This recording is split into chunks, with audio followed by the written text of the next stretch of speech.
LiSTNR production. Hey, Chris Spyrou with you. Happy Friday and welcome to The Briefing. It's been 10 days since Kim Kardashian's new show dropped. The reviews are savage, and while it's built to grab your attention, can it actually keep you watching? It does feel a bit like a sort of feedback loop, snake eating its own tail of if you are creating content that is designed for people to be on their phones, are you then just giving people permission to be on their phones during the content? That chat looking into the audience habit more and more streamers are tapping into and what it means for the future of what and how you watch is coming up in the second half of this episode. First though, let's get into the headlines with Sacha Barbagat. It's Friday the 14th of November.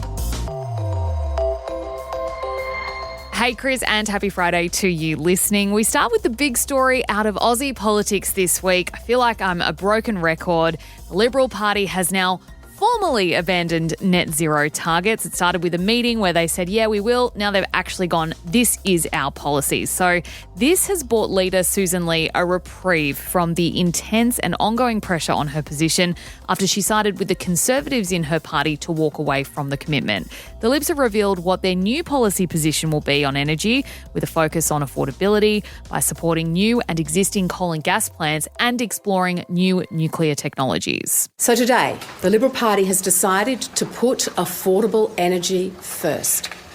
We will have an energy and emissions policy driven by two key objectives: affordable, reliable power and responsible emissions reductions. And our energy and emissions policies will use Australian resources for Australian families so you pay less for your power. Yeah, so a real focus there on the economics of it and, the savings that Australians can get out of it. Look, the reaction has been very predictable. Prime Minister Anthony Albanese has labelled the saga a clown show. Have no doubt the coalition approach would hurt Australians. It would lead to less investment, less reliability, less jobs, less economic growth. We've also heard from the Tills. Remember, these were the ones who swept to victory in both the 2022 and 2025 elections at the expense of the Libs because of their stronger stance on climate change. Zali Steggall saying the coalition is, quote, unelectable after this decision, while Green Senator Sarah Hanson-Young has accused the party of being a train wreck. What an absolute train wreck.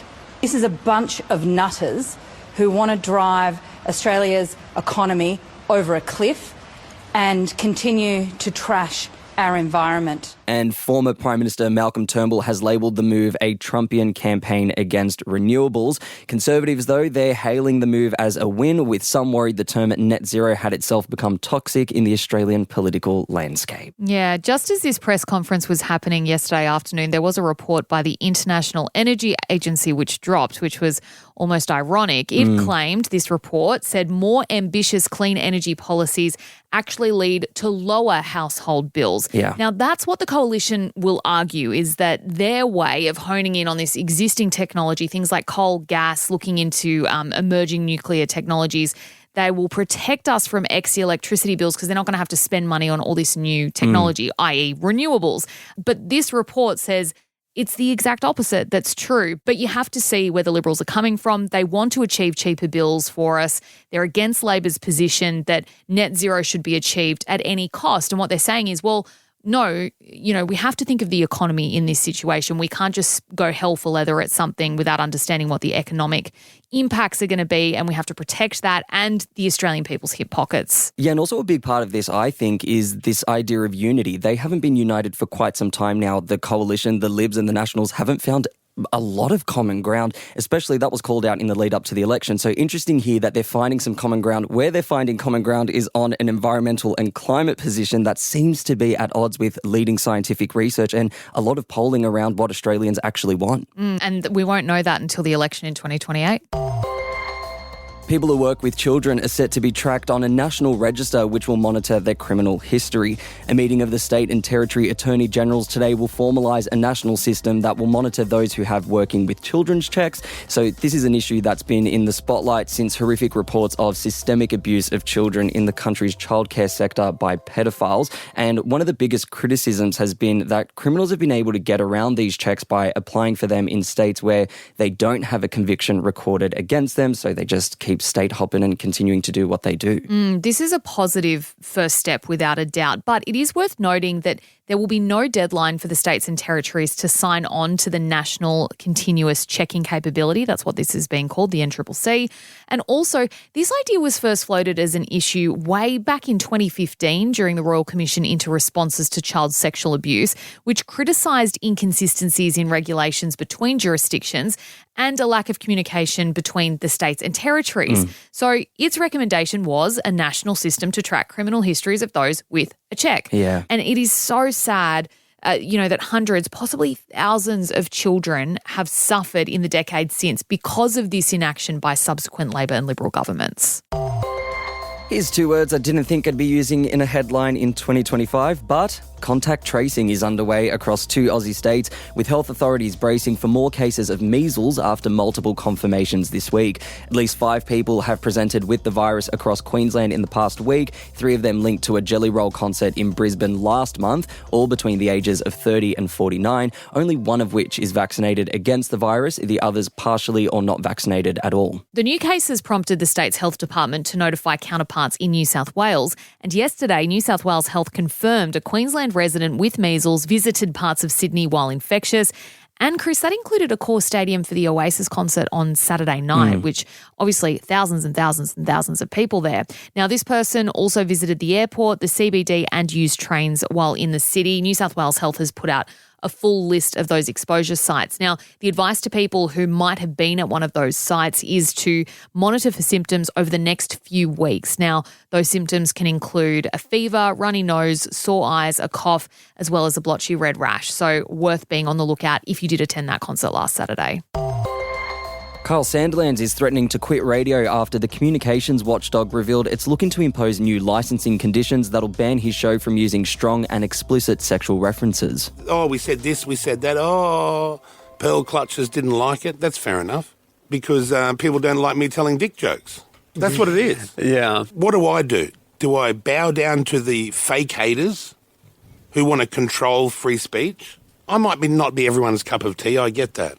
But I think we put a pretty good show together that reflects a lot of the community. The Australian Communications and Media Authority, ACMA, says the proposed conditions on the Kyle and Jackie O show could last for 5 years and will include spoken words, innuendos and or sound effects an ordinary reasonable listener would understand to have a sexual meaning. Now, the duo signed a 10-year radio deal worth $200 million back in 2023. Yeah. They're pushing back against these proposals because they think they're unfair. Isn't it strange Ridiculous. how on podcasts you can go hell for leather? But the biggest podcasts in the world are Joe Rogan and Call Her Daddy. Now, are they... Yeah, they're not. Are they not shocking or not explicit? Yeah, so basically they're saying podcasts get a free rein. Why do we have to adhere to these strict rules imposed by the ACMA? Now, these sanctions do follow a series of ACMA rulings this year that found the show breached codes around decency and audience participation.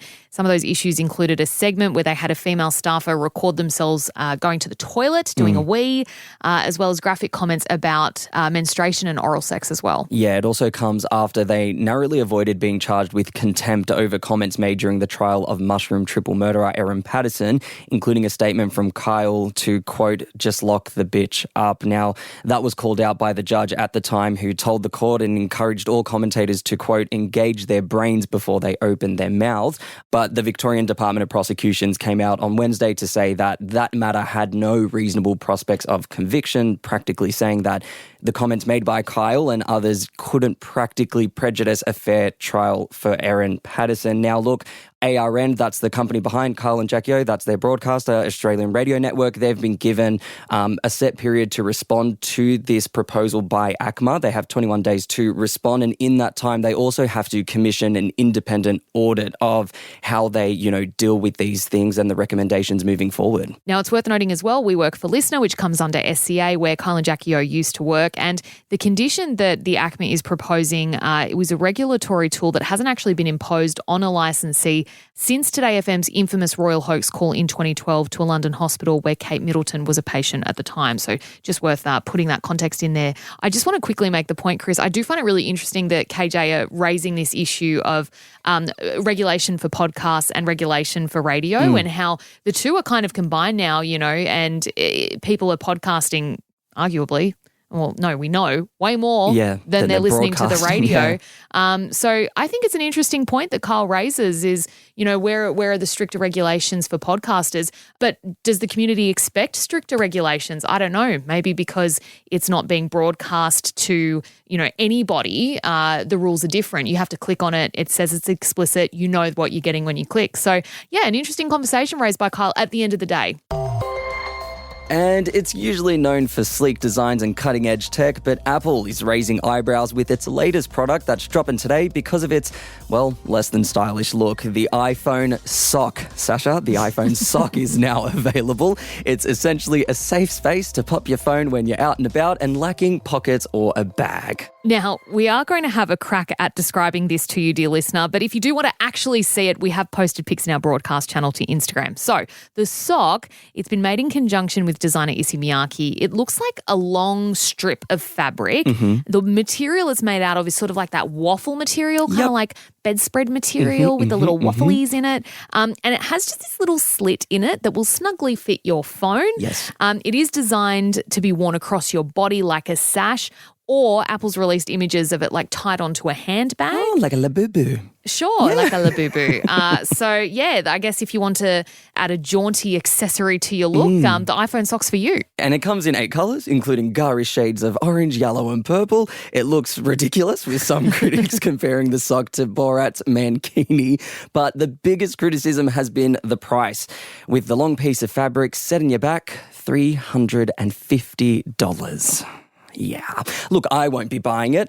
It did remind me, though, of, the early 2010s or even the early thousands, those little phone socks that people used to put their phones in to stop you getting scratched. Before they were iPhones. Before they were iPhones. I had a Motorola flip phone in one of those. Oh, did you? I had a little Samsung at the time. Lovely. This little trip down memory lane. Now, look, that is it for our headlines for today and for this week. Coming up next is my deep dive, looking into the audience pattern that Hollywood and the big streamers are clocking, how you can spot it, and whether or not it's the key strategy in Kim K's new show. Stick around, that deep dive is coming up for you next.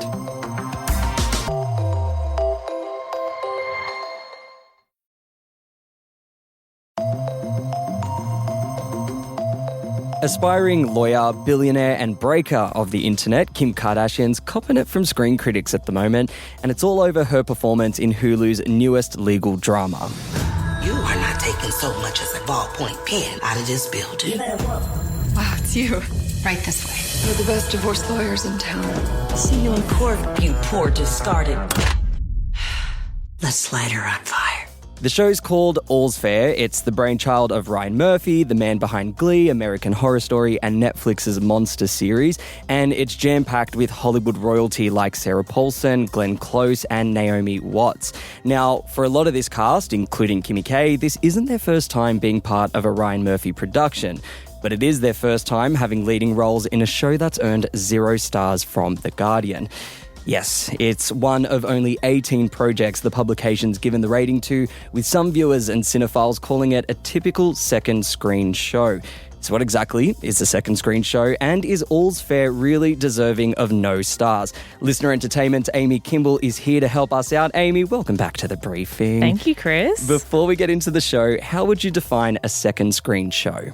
So second screen viewing is the concept that while you are watching TV or a film, that you are also using a second screen. So this could be a phone, tablet, handheld console, basically that you are not giving your full attention to the thing that is on your main viewing screen. So when it comes to what this looks like in practice, what are some of the things you can expect from a show that's tailored towards second screen viewing? So with the idea that you are not giving your full attention to the movie or to the TV show, it's the idea that you would probably get extra narration, extra expository dialogue, so really explicit in terms of how the characters are feeling, what exactly they're doing. It's the idea that they are telling and showing. So at the same time that they're maybe walking into, the White House, they're saying, I can't believe we're here at the White House. Yeah. Another one that I've seen in the Netflix movies with Lindsay Lohan is like she's constantly telling you what she's thinking without expressing it on her face at times.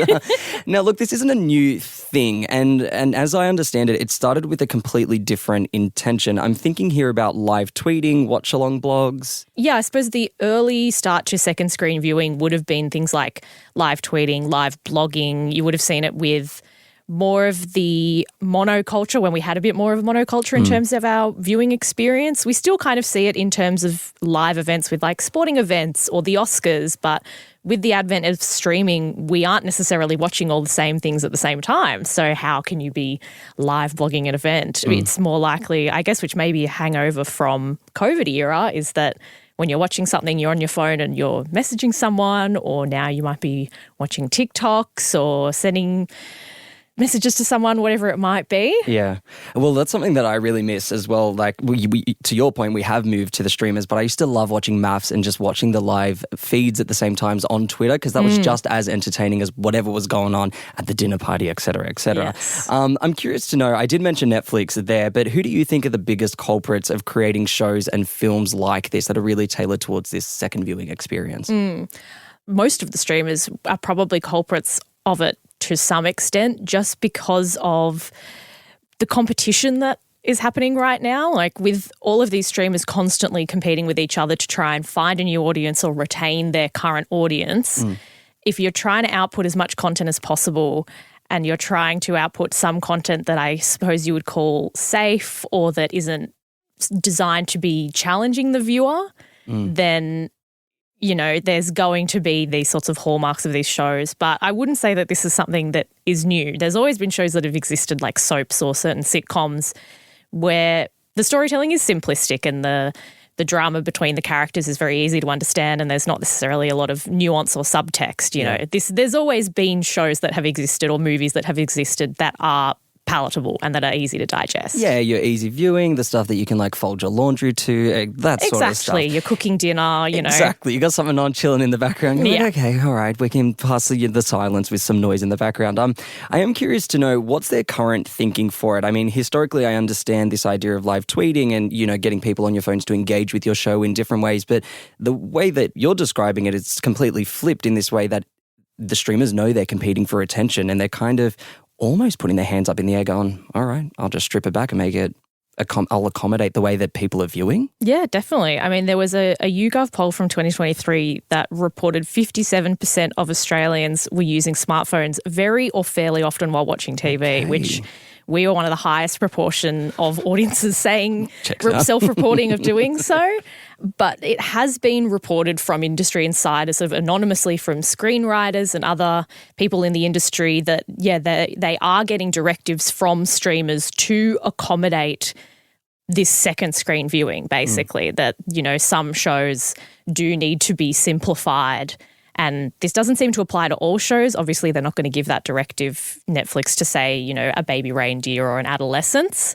But those shows that do fall more into those sorts of categories that I suppose they might see as second screen viewing, then it seems that they are getting those directives. Do you think it's an indictment in some ways on how we're evolving as a species, the way that our attention spans are evolving and the way that we're consuming art and TV and movies and things like that? It does feel a bit like a sort of feedback loop, snake eating its own tail of, if you are creating content that is designed for people to be on their phones, are you then just giving people permission to be on their phones during the content? Like, if you're not forcing them to pay attention, then why should they? It's a sort of strange situation to be in, but we are still seeing these other shows being created, shows from Netflix that are getting a lot of awards and getting a lot of attention and are a bit more challenging in terms of their themes. So while it's not completely at the expense of other content, it does seem like a higher majority of the content at somewhere like Netflix is these shows, which is, an interesting change from where Netflix was, let's say, 10, 15 years ago, when they were really trying to set themselves up and really trying to drive people to sign up with shows like House of Cards and The Crown and these really lofty sort of cinematic television shows. Now it's a bit more about retention and it's a bit more about local content and yeah, I think it is interesting to see how it has changed. Yeah. In 2023, 70% of Netflix's subscribers came from outside of the US and Canada. Yeah, right. This is a company that is based in America, that started in America, trying to work with Blockbuster, as we know. But now, a lot of their business, millions and millions of people are sending their money, paying their subscriptions outside of the US and Canada. So they are having to focus on, making shows directly in Mexico, directly in France, directly in Australia, wherever it may be. They are having to shift to local content to retain that viewership. Let's talk All's Fair. It's on Hulu. It's made by Hulu, or it's on Disney Plus, Disney Plus, Hulu, blah, blah, blah. But what are your thoughts on this show? I'll admit I'm only 2 episodes in. It's as far as I could get. But how do you feel about it? Yeah, look, I got sort of partway through the first episode. I'm not a big Ryan Murphy person. I've watched a bit of American Horror Story. I watched The People vs. OJ. It is definitely a lot of telling and showing, a lot of exposition about how characters are acting rather than showing them interacting with people. Yeah, a lack of facial expressions from one particular cast member, not to name names. Perhaps some heavy Botox happening. But, to say that it's a 0-star show, I think is a little bit unfair. I've watched some pretty bad movies and TV in my time. It's not a Birdemic shock and terror. People have put in care in terms of costuming, or even if the script isn't great, maybe the actors are just doing their best with what they've been given. Yeah. It seems a bit unfair to me to give it 0 stars. Would I recommend it? Maybe not. Maybe if you're a little hungover on the weekend and you just want something to chill. It also depends what you're into, and it depends on what you're looking for. If you're looking for like a tight Aaron Sorkin legal drama, you're not going to find it here. I want to zoom out right before we let you go. I want to zoom out because I'm in 2 minds about the show. Like, it is silly and it is very interesting in one aspect to see how a reality TV star can be a lead in a mammoth of a project. But also, to me, it feels like it just reinforces that we don't live in a meritocracy. And not to go too philosophical, but I look at this and I go, does a project like this reward talent in any shape, way or form? Or does a project like this just reinforce that everyone is fighting for your attention? And if putting someone like Kim Kardashian, who's not an actress, gets people's eyeballs and gets people throwing money at a thing, is that all it takes now to get something greenlit? I mean, yes and no. There's so much that goes on behind the scenes. Like, when you consider as well that the Kardashians have this deal with Hulu and with Disney as a company. This is something that works for them, I suppose, that then if Kim Kardashian is already working with Disney, that she can then work with them on this show and get into more acting projects. Who knows? That could have been something that was part of the deal behind the scenes. Interesting. But she's also worked with Ryan Murphy before. There is an element of not necessarily stunt casting, but you want to cast big names in shows to try and attract people to watch the show in the first place. If you don't have a Disney Plus subscription, how can you court people in to try and watch the show? Yeah, right. Have a huge star-studded cast of prestige actors and reality stars and sports stars, whatever it might be, to across all different demographics and ages to try and pull as many people in as possible. We're all talking about Kim Kardashian because she's the headline act and whatever, but there's also Emmy and Tony award-winning Glenn Close in this show. Why do you think someone like that would be signing on to a project like this? The easy answer is maybe just money. There's a lot of money involved in these shows. We don't know what the deal is that Ryan Murphy has with Disney Plus, but with Netflix, he was reportedly getting $300 million over a 5-year overall deal. Wow. So there could be a lot of money involved in these projects, but it could just be as simple as Ryan Murphy is good to work with. We've got a lot of stories over the years of showrunners or producers or directors that are terrible to work with. And Sarah Paulson has worked with Ryan Murphy for almost 15 years. So there must be something that a lot of these returning actors enjoy about being on his projects and working on his projects. So it could just be as simple as seeing the cast, seeing the creatives involved and going, that's something that I want to be involved in. Yeah, and I mean, look, I'll balance it out with a little bit of balance here.